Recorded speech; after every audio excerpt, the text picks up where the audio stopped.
Hello दोस्तों, नमस्कार। Welcome to N academy. और आइए दोस्तों स्टार्ट करते हैं आज का हमारा session. First of all guys, मैं आप लोग को बताना चाहूंगा कि मेरा नाम अनुराग है और this is my code NJ10 और इस कोड का इस्तेमाल करके आप अन अकेडमी पे मैक्सिमम जो डिस्काउंट है वो अवेल कर सकते हैं। अब गाइस हम लोग बात करें फर्स्ट क्वेश्चन के बारे में, तो आपसे पूछा जा रहा है कि हमारी वो कौन सी मिनिस्ट्री है जिसने बिल और मेलिंडा गेट फाउंडेशन के साथ मिल करके जो हमारी ट्राइबल पॉपुलेशन है, यानी कि जो हमारी जो आदिवासी आबादी है, उनके हेल्थ और न्यूट्रिशन के लिए, यानी कि उनके स्वास्थ्य और पोषण में सहायता करने के लिए है ना वर्क कर रहे हैं। और किस इनिशिएटिव के अंडर में वर्क कर रहे हैं, तो उस इनिशिएटिव का भी नाम आप लोग को याद रखना है। उसका नाम है अनमया पोर्टल। तो गाइज ये कर रही है मिनिस्ट्री ऑफ ट्राइबल अफेयर्स, यानी कि गाइज जो हमारे जो अर्जुन मुंडा जी हैं, जो कि हम लोग बात करें जो मिनिस्टर ऑफ ट्राइबल है, उन्होंने इसका इनिशिएटिव किया है। बट ये लॉन्च किया गया दो लोगों के द्वारा, डॉक्टर हर्षवर्धन जो कि यूनियन मिनिस्टर है health and family welfare department, और दूसरे गाइस जो हमारे ट्राइबल मामलों के मंत्री हैं अर्जुन मुंडा, इन दोनों ने लॉन्च किया। बट याद रखना दोस्तों, ये जो इनिशिएटिव है ये किसका है? ट्राइबल अफेयर्स मिनिस्ट्री का। तो सुपर इंपॉर्टेंट क्वेश्चन है।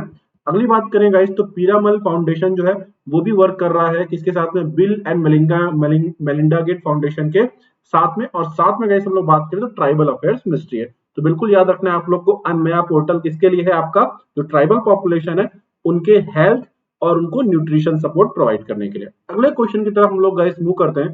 तो अगला क्वेश्चन आपसे पूछा जा रहा है, भी बहुत इंपॉर्टेंट क्वेश्चन है, मधु क्रांति पोर्टल। इसके लिए गाइस हम लोग बात करें 500 करोड़ का रुपए जो है, 500 करोड़ जो रुपए हैं वो इसके लिए गाइस आप लोग बात कर सकते हो, आवंटित किए गए हैं।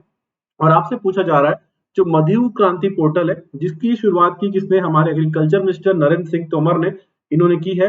तो इसमें ये पूछा जा रहा है गाइस ये क्या करेगा? तो दोस्तों याद रखो, ये पूरा का पूरा डाटा बेस इकट्ठा करेगा किससे लिए? किससे रिलेटेड? हनी से रिलेटेड, यानी कि शहद से रिलेटेड, जो भी इसके प्रोड्यूसर है उनसे रिलेटेड भी, और कहाँ कहाँ पर गाइस हनी के सोर्स अवेलेबल है उससे रिलेटेड ही पूरा का पूरा डाटा बेस रखेगा। और यहाँ पर गाइस से बात करूं, इससे रिलेटेड जितना भी टेक्निकल और बैंकिंग पार्टनरशिप है ये किसके पास में रहेगा? इंडियन बैंक के पास में रहेगा। तो ये पॉइंट आप लोग को बिल्कुल यहाँ पे ध्यान में रखना है। तो मधु क्रांति पोर्टल, और इससे कोशिश की जाएगी जो किसान है उनकी जो इनकम है उसको भी यहाँ पे बढ़ाया जा सके। ठीक है, तो काफी इंपॉर्टेंट है। तो आप देख सकते हो नरेंद्र सिंह जो तोमर है, यूनियन मिनिस्टर जो है हमारे agriculture and farmer welfare department के, तो मधु क्रांति पोर्टल और साथ में एक मधु आपका हनी कॉर्नर भी यहाँ पे लॉन्च किया गया। तो आप लोग दोस्तों याद रखना मधु क्रांति पोर्टल। ठीक है, तो पूरा का पूरा यहाँ पे डाटाबेस रहेगा। और अगर गाइस हम लोग बात करें जो मधु क्रांति पोर्टल है, ये इनिशिएटिव है किसका? नेशनल बी बोर्ड का, है ना। और ये किसके अंडर में आता है? National bee keeping and honey mission. ये भी आप लोग ध्यान में रख सकते हो। पर ये याद रखना इंडियन बैंक जो है वो टेक्निकल और बैंकिंग सपोर्ट प्रोवाइड करेगा। और आप जानते हो जो इलाहाबाद है वो किसमें मर्ज हो चुका है? अब इंडियन बैंक में। अगले क्वेश्चन की तरफ गाइस मैं मूव करता हूं। तो अगला क्वेश्चन देखिएगा, एक नया पोर्टल लॉन्च किया गया है, माई न्यू एजुकेशन पॉलिसी 2020। तो गाइस ये पूछा जा रहा है ये जो पोर्टल है क्यों लॉन्च किया गया? तो गाइस इसलिए लॉन्च किया गया है ताकि रिसीव किया जा सके कंसल्टेशन किससे रिलेटेड? नेशनल एजुकेशन पॉलिसी से रिलेटेड। अब देखो गाइस यहाँ पे हुआ क्या, यहाँ पर बेसिकली जो हम लोग बात करेंगे ना, तो मतलब ये जो आपका नेशनल एजुकेशन पॉलिसी है, इसमें जो भी लोग हैं गाइस, जो आप बोल सकते हो जो कंसल्टेशन प्रोवाइड कर सकते हैं डिजिटली, तो उनसे कंसल्ट करने के लिए ये पोर्टल लॉन्च किया गया है, माई न्यू एजुकेशन पोर्टल, है ना, 2020। और आप जानते हो हमारे मिनिस्टर ऑफ एजुकेशन कौन है, यानी जो मिनिस्ट्री ऑफ एजुकेशन है उसके मंत्री कौन है? तो ये भी आप लोग को गाइस बहुत अच्छे से याद रखना है, रमेश पोखरियाल निशंक है। तो यहाँ पर देखते हैं अगला question. Education minister Ramesh Pokhriyal जो निशंक है, उन्होंने लॉन्च किया है दोस्तों एक, अगर हम लोग बात करें, एक ऑनलाइन पोर्टल जिसका नाम होगा सार्थक। और यहाँ पर गाइस आपसे पूछा जा रहा है सार्थक क्या काम करेगा? तो देखो गाइस, सार्थक का काम ये रहेगा कि 2020 में स्टार्ट करके हम लोग अगले 10 साल तक जो हमारा न्यू एजुकेशन पॉलिसी है इसको हम लोग इंप्लीमेंट करवा पाए, है ना। जो न्यू एजुकेशन पॉलिसी आई है अगले 10 साल तक इसको इंप्लीमेंट करवाने के सार्थक लॉन्च किया गया है। और आपसे पूछा जा रहा है जो सार्थक है इसका फुल फॉर्म क्या है? तो इसका फुल फॉर्म है दोस्तों students and teachers holistic advancement through quality education. आप लोग को यहाँ पे ध्यान में रखना है। अब अगर हम लोग गाइस यहाँ पे बात करें, तो ये बातें मैंने यहाँ पे लिख भी दी हैं, तो आपको कोई भी दिक्कत यहाँ पे होने वाली है नहीं। और दूसरी बात हम लोग गाइस बात करें, तो ये जितनी भी क्वेश्चंस हैं इनको बहुत ध्यान से आपको पढ़ना है। चाहे वो ये भी पूछे कि भाई कितने साल में इसको लागू करवा लेना है पूरी तरीके से, तो आने वाले 10 साल में। और सार्थक का फुल फॉर्म आने वाले एग्जाम में आपको 100% देखने को मिलेगा। देन गाइस हम लोग बात करें मुक्ति योद्धा स्कॉलरशिप जो स्कीम है वो कौन से कंट्री के लोगों के लिए है, तो ये है दोस्तों बांग्लादेश के लोगों के लिए। अब बेसिकली है क्या, अगर हम लोग बात करें जो मुक्ति बोध जो आप सॉरी जो मुक्ति जोध जो है, या फिर हम लोग बात करें जो बांग्लादेश के जो फ्रीडम फाइटर थे अगेंस्ट पाकिस्तान, उनके जो डिसेंडेंट हैं, उनके जो वंशज हैं, उनके लिए स्कॉलरशिप है। और इस बार गाइस हम लोग बात करें स्कॉलरशिप कितने लोगों के लिए रखी गई, 2000 लोगों के लिए रखी गई जो उनके वंशज है जिन्होंने बांग्लादेश की आजादी में पार्टिसिपेट किया था। और गाइस हम लोग बात करें, वैसे तो ये योजना स्टार्ट हुई थी 2006 में, बट इसमें भी बहुत सारे चेंजेस किए गए हैं, इसको और अच्छा बनाया गया है। तो याद रखना दोस्तों, जो मुक्ति जोधा या फिर गाइस हम लोग बात करें जो स्कीम है, या फिर जो आप बोल सकते हो लिबरेशन वॉर फाइटर ऑफ जो बांग्लादेश है, उनके लिए ये स्कॉलरशिप जो स्कीम है इंडिया चलाता है वहां के स्टूडेंट्स के लिए। इसमें क्या होगा, उनके बैंक अकाउंट में गाइस डिपेंड करता है कि वो कौन से, अगर हम बात करें 10th में है या फिर क्या वो पढ़ाई कर रहे हैं, उसके बेसिस पर उनके बैंक अकाउंट में पैसे भी भेजे जाएंगे। तो ये सब बातें आप लोग को याद रखना है, सुपर इंपॉर्टेंट क्वेश्चन है। अगले क्वेश्चन की तरफ चलने से पहले गाइस एक और आप याद रखो, इस मौके पर अगर हम लोग बात करें जो प्रधानमंत्री नरेंद्र मोदी ने उन्होंने अनाउंसमेंट किया है स्वर्ण जयंती स्कॉलरशिप का।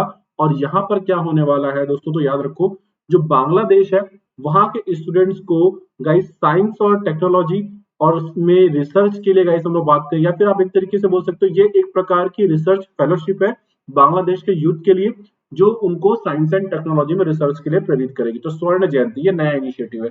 और आप जानते हो कि जो बांग्लादेश है वो इस साल अपनी आजादी का 50वां साल मना रहा है ना, 15th एनिवर्सरी वो मना रहा है। आप सभी जानते हो 26 मार्च 1971, 26 ऑफ मार्च 1971 को बांग्लादेश आजाद हुआ था। तो बिल्कुल याद रखना है सारे के सारी बातें ना, 1971 और ठीक 50 साल बाद ये सब कुछ आपको देखने को मिल रहा है।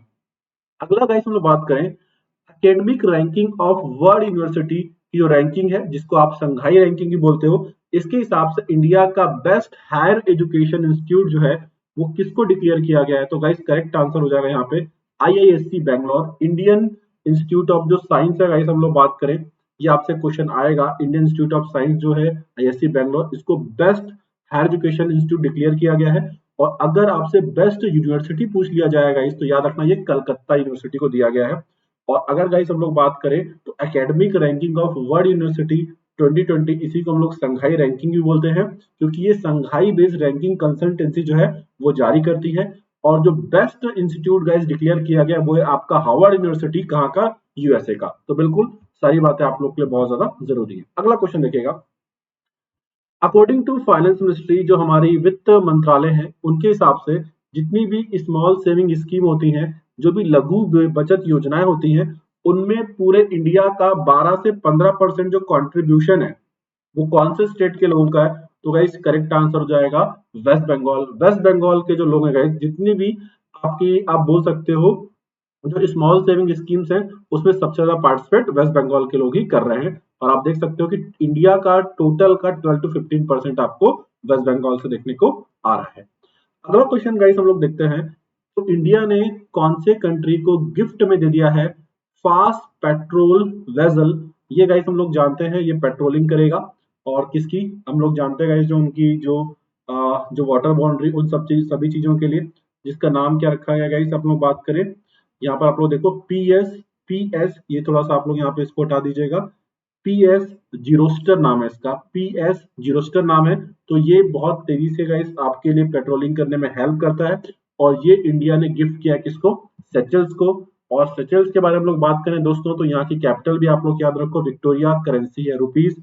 और यहाँ पर अगर हम लोग गाइस बात करें तो इंडिया और सेचल्स के बीच में हाई लेवल वर्चुअली इवेंट हुआ था 8 अप्रैल 2021 को। प्रधानमंत्री मोदी और जो सेचल्स के प्रेसिडेंट है वे आपका वेवेल राम कलावन के बीच में। और यहाँ पर इन्होंने गाइस जॉइंटली इनॉग्रेट किया है न्यू मजिस्ट्रेट की बिल्डिंग को, जो कि इनकी कैपिटल विक्टोरिया में बनाई गई थी।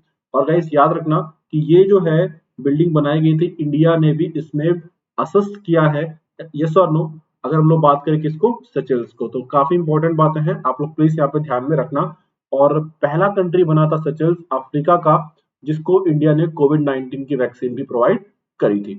चलिए अगले क्वेश्चन की तरफ गए हम लोग यहाँ पे बढ़ने की कोशिश करते हैं। तो एक क्वेश्चन आप और याद रखो, यहाँ का आपका जो रोमन वैली आइलैंड है सचेल्स का, है ना, यहाँ पर गए अगर बात करूं तो जो इंडिया है वो क्या बना करके देगा इनको, एक सोलर पावर प्लांट जो है वो भी बना करके देने वाला है, जिसकी कैपेसिटी क्या होने वाली है, 1 मेगावाट होने वाली है। चलिए गाइस नेक्स्ट क्वेश्चन की तरफ बढ़ते हैं। अब गाइस हम लोग बात करेंगे, आप लोग जानते हो किसके बारे में, मोबाइल वैलेट्स के बारे में, चाहे वो पेटीएम का हो चाहे वो मोबीक्विक का हो। ठीक है, तो यहाँ पर ये बोला गया है कि जो आरबीआई है उसने गाइस इसकी बैलेंस जो लिमिट है उसको कितना इंक्रीज कर दिया है।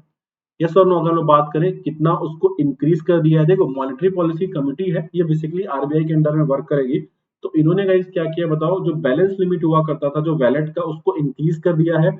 और साथ में गाइस यहाँ पे एक और काम एनेबल कर दिया गया है कि अब जो होगा आप मोबाइल वैलेट से भी एटीएम एटीएम से भी विड्रॉल कर सकते हो, मतलब मोबाइल वैलेट का इस्तेमाल करके आप लोग एटीएम से विड्रॉल कर सकते हो। अगर आप में से कुछ बच्चे एसबीआई का योनो चलाते हैं, यस और नो, तो उसके थ्रू आप लोग देखना आपको जो फिजिकल एटीएम कार्ड है उसकी नीड नहीं पड़ेगी। उस वैलेट के थ्रू ही गाइस आप लोग क्या कर सकते हो, बहुत ही आराम से गाइस जो वॉलेट है वो, उस वॉलेट के थ्रू आप बहुत ही आराम से विड्रॉल कर सकते हो। एक कोड आता है उसमें, उस वॉलेट में, उस कोड को आप एटीएम में डालते हो और आराम से पैसे विड्रॉ कर सकते हो। तो गाइस मैं आपको बता दूं, पहले इस वॉलेट की वैल्यू, जो मोबाइल वॉलेट होते हैं जितने भी, उनकी वैल्यू हुआ करती थी 1 लाख, बट इसको बढ़ा करके कितना कर दिया गया है, 2 लाख रुपीज कर दिया गया है। तो ये आप लोग यहाँ पे ध्यान में रख सकते हो। तो अगर गाइस हम लोग बात करें, पहले ये जो फैसिलिटी है मोबाइल वॉलेट का यूज करके विड्रॉ करने की, ये सिर्फ किसके पास थी, योनो ऐप फ्रॉम एसबीआई। लेकिन अब अगर गाइस हम लोग बात करें तो जो दूसरे जो प्लेटफॉर्म है जो ऑनलाइन आपको वॉलेट प्रोवाइड करते, चाहे पेटीएम हो चाहे मोबीक्विक हो, उनको भी ये सर्विसेज अवेल हो जाएंगी। अगले क्वेश्चन की तरफ गाइस हम लोग बढ़ते हैं। तो आरबीआई के कौन से वो डिप्टी गवर्नर हैं जिन्होंने अभी अभी रिटायरमेंट उनका हो गया है और उनके पास जो भी काम था वो बचे हुए जो 3 आरबीआई के गवर्नर उनके बीच में डिस्ट्रीब्यूट हो गया। तो गाइस जो बीपी कानूनगो है ये रिटायर्ड हो गए हैं और इस समय जो आरबीआई के 3 डिप्टी गवर्नर जो बचे हुए वो कौन कौन से, महेश कुमार जैन, माइकल पात्रा एंड राजेश्वर राव। और आप सभी जानते हो इस समय आरबीआई के गवर्नर कौन है, शक्तिकांत दास है ना, जो कि 25 नंबर के गवर्नर है किसके, आरबीआई के। यस और नो तो काफी इंपॉर्टेंट बातें हैं गाइस, बहुत ध्यान से आप लोग पढ़िएगा, चीजें बहुत सिंपल है। करंट अफेयर की अच्छी बात यह है कि अगर आप 1 से 2 बार इसको रीड करते हो ना, जब ऑप्शन दिखता है तो आप करेक्ट आंसर लगा करके आ जाते हो। अगला क्वेश्चन देखते हैं गाइस, ये बहुत इंपॉर्टेंट है। फर्स्ट इंडियन वुमेन सेलर कौन है, पहली भारतीय महिला नाविक कौन है गाइस जिन्होंने ओलंपिक में, आप बोल सकते हो गाइस, क्वालिफाई कर लिया। तो इनका नाम है नेत्रा कुमानन, इनका नाम है। और गाइस अगर मैं बात करूं किसके बारे में, भवानी देवी के बारे में, तो इन्होंने फेंसिंग में, यानी कि गाइस अगर मैं बात करूं तलवारबाजी में इन्होंने क्वालिफाई किया। तो दोनों आप लोग याद रखना, फेंसिंग में यानी कि तलवारबाजी में, और जो नेत्रा कुमानन है वो भारत की पहली महिला नाविक है जो क्वालिफाई कर रही है गाइस किसमें, ओलंपिक में। काफी इंपॉर्टेंट है क्वेश्चन। ठीक है, तो याद रखना दोस्तों, जितनी बातें मैंने बोली उसको बहुत अच्छे से पढ़ना। यहाँ पे मैंने डिटेल दे दिया है, तो डिटेल की आपको रिक्वायरमेंट नहीं है, बस ये नेम आप याद रखें, आपका काम यहाँ पे बहुत आराम से हो जाएगा। देन गाइस अगर हम लोग बात करें, बेगम अख्तर के ऊपर एक बुक आ रही है 13 अप्रैल को, जिसका नाम होगा Akhtari, the life and music of Begum Akhtar. और आपसे पूछा जा रहा है जो बेगम अख्तर थी उनके सॉन्ग का जेनर क्या हुआ करता था। तो दोस्तों याद रखना वो हिंदुस्तानी क्लासिकल म्यूजिक की मास्टर थी, बहुत एक्सपर्ट थी, बहुत ज्यादा फेमस है, पद्म अवार्ड से सम्मानित है। और गाइस अगर हम लोग बात करें, इस बुक के जो एडिटर हैं वो कौन है, यतेंद्र मिश्रा, यतेंद्र मिश्रा। और अगर गाइस मैं बात करूं इस बुक का जो हिंदी ट्रांसलेशन है वो किन्होंने किया है, तो आप देख सकते हो मनीषा तनेजा। यस और नो, क्योंकि गाइस हम लोग बात करेंगे, ये भी इंपॉर्टेंट उतने तो नहीं, बट हाँ आप लोग प्लीज यतेंद्र मिश्रा याद रखें क्योंकि इन्होंने इसको एडिट किया है। और अगर गाइस मैं बात करूं तो जो बेगम अख्तर है जिनको हम लोग अख्तरी बाई फैजाबादी के नाम से भी जानते हैं। और अगर हम लोग गाइस बात करें, फैजाबाद एक प्लेस है कहां पर, उत्तर प्रदेश में, और वहीं से इनके नाम में क्या रखा गया, फैजाबादी देखने को मिलता है। तो ये बहुत ही फेमस थी किसके लिए, गजल के लिए, दादरा के लिए और खास करके ठुमरी के लिए। यस और नो, सारे के सारे जेनर है किसके, हिंदुस्तानी क्लासिकल म्यूजिक के। तो गाइस अगले क्वेश्चन की तरफ बढ़ते हैं। वर्ल्ड टेबल टेनिस डे कभी ऑब्जर्व किया था एनुअली, और आपको याद रखना है कि ये जो है गाइस चाइना का नेशनल गेम है। कौन सा, टेबल टेनिस, ये क्वेश्चन एग्जाम में आएगा। तो गाइस याद रखो ये ऑब्जर्व किया जाता है 6 अप्रैल को, 6 अप्रैल को आपको देखने को मिलता है। और सबसे पहली बार अगर हम लोग गाइस ऑब्जर्व करें, मतलब हम लोग अगर बात करें कि भाई 2015 से इसकी शुरुआत की गई थी। और अगर मैं बात करूं गाइस, इंटरनेशनल टेबल टेनिस जो फेडरेशन ये कब बना, 1926 में। इसका हेडक्वार्टर कहां पर, लुसान स्विट्जरलैंड के अंदर में, ये भी याद रखना है। और गाइस हम लोग बात करें वर्ल्ड टेबल टेनिस डे 2021 जो है, यहाँ पर अगर हम लोग गाइस देखने की कोशिश करें तो इस बार एम क्या रखा गया है, यूनाइटेड नेशन का जो सस्टेनेबल डेवलपमेंट गोल है, टोटल कितने गोल है इसमें, 17। तो इसमें से जो 5th नंबर का गोल है, जिसका जो है आपका जेंडर इक्वेलिटी, इसको गाइस यहाँ पे टारगेट किया जा रहा है, इसको यहाँ पे एम किया जा रहा है। तो ये बात भी आप लोग ध्यान में रख लेना, क्योंकि ऐसी बातें आपके एग्जाम में पूछी जाती है। अब गाइस हम लोग बात करें सेंट्रल रिजर्व पुलिस फोर्स द्वारा वेलर डे यानी कि गाइस वीरता दिवस जो है प्रतिवर्ष कब ऑब्जर्व किया जाता है, ये सुपर डुपर इंपॉर्टेंट क्वेश्चन है। तो गाइस अगर मैं बात करूं, यहाँ पर पहले आप डिटेल देखो, देखो पाकिस्तान जो है, वहां उसने क्या सोचा था कि जो सरदार पोस्ट हुआ करती थी कहां पर, गुजरात में।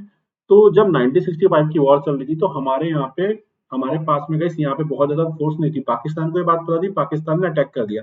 बट यहाँ पर हमारी सीआरपीएफ की सिर्फ 2 ही कंपनी थी, बहुत ही कम लोग थे, बट उन्होंने इस सरदार पोस्ट को बचा लिया, बहुत बड़ी आर्मी से लड़ाई करी और सरदार पोस्ट को बचा लिया। लेकिन हम लोग गाइस बात करें, ये शहीद हो गए, ये मार्टर हो गए। तो याद रखना है, और इसीलिए गाइस इस दिन को भी हम लोग शौर्य दिवस के रूप में हर साल ऑब्जर्व करते हैं। और डेट क्या है आपका, 9 अप्रैल। तो दोस्तों याद रखो 9 अप्रैल, और 8 अप्रैल भी आप मत भूलना, क्योंकि इसी दिन दोस्तों अगर हम लोग बात करें, जो मंगल पांडे हैं, इनको फांसी दी गई थी, है ना, मंगल पांडे जो थे इनको फांसी दी गई थी। कब की बात गाइस हम लोग बात करें, तो याद रखो 1857 में मंगल पांडे को फांसी दे दी गई थी 8 अप्रैल को। ये सुनना तो इम्पोर्टेंट है, बट खैर ये डेट अगर आप लोग इतना ध्यान में नहीं रखते हो तो भी ठीक है, बट याद रखना 1857 के रिवॉल्ट के पहले शहीद है, और अगर ध्यान रखोगे तो काफी इंपॉर्टेंट हो जाएगा। चलिए अगले क्वेश्चन की तरफ गाइस हम लोग चले, तो यहाँ पर आप लोग यहाँ पे ध्यान में रखना, जो सीआरपीएफ है इसके डीजी कौन है, ये भी इंपॉर्टेंट है, कुलदीप सिंह। तो गाइस ये था आज का लेक्चर। और अगर गाइस मैं बात करूं, आप अनअकैडमी का जो सब्सक्रिप्शन है परचेस कर सकते हैं यूजिंग द कोड NG10। और आप देख सकते हो guys, after using the code NG10 जो प्राइस है 6500, ये कितने की हो जाएगी, 5850। और दूसरी बात गाइस, जो अनअकैडमी का कॉम्बेट है, ये कभी होता है एवरी संडे 12 PM पे, और इसका लिंक जो है डिस्क्रिप्शन में मिल जाएगा, वहां पर जाकर के आप अपने आप को एनरोल कर लीजिएगा। और आपके पास एक बहुत अच्छा मौका है स्कॉलरशिप पाने का, और ये सारे के सारे जो टेस्ट होते हैं हर संडे को बिल्कुल फ्री ऑफ कॉस्ट होते हैं। तो थैंक्स फॉर वॉचिंग गाइस, जय हिंद, और मिलते हैं हम लोग इसी तरीके के नेक्स्ट लेक्चर।